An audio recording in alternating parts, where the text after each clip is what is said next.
আমাদের নতুন ধামাকা মুত্রা রাজেন্দ্র সিংকে নিয়ে আসতেছি। সাউথ ইন্ডিয়ানের কমেডি ভিলেন মুত্রা রাজেন্দ্র সিং দেখতেছেন, তার যমজ ভাই। তাকে নিয়ে পর আমাদের নতুন অ্যাকশন মুভি আসতেছে, সাথে আমাদের দাদাও থাকবে, কিন্তু সবাই পাশে থাকবেন। অবশ্যই আমাদেরকে একটু ভালোবাসা পাশে রাখবেন, আমরাও আপনাদেরকে ভালোবাসা দিব। দাদা, আপনি কিছু বলেন দর্শকের উদ্দেশ্যে। তো দুই দাদার জন্য শুভকামনা রইল। বুঝতেই পারতেছেন নেক্সটে কিন্তু ধামাকা আসতেছে।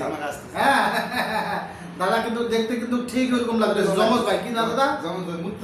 হ্যাঁ, একেবারে ইন্ডিয়ানের একেবারে যমজ ভাই। ভাই দেখলে গেলে আমি মনে হয় অনেক সময় বুঝি যে ভাই ওই ভাইই মনে হচ্ছে। হ্যাঁ, তো ধামাকা আসতেছে। আপনারা অবশ্যই নেক্সটে আপনারা ভিডিও পাবেন এবং আমাদের পেজের সাথে থাকবেন। সামনে ভালো কিছু আরো আসতেছে। আপনাদেরকে অবশ্যই আমরা বিনোদন দেওয়ার জন্য প্রস্তুত থাকবো সবসময়। আপনারা অবশ্যই সকলে ভালো থাকবেন।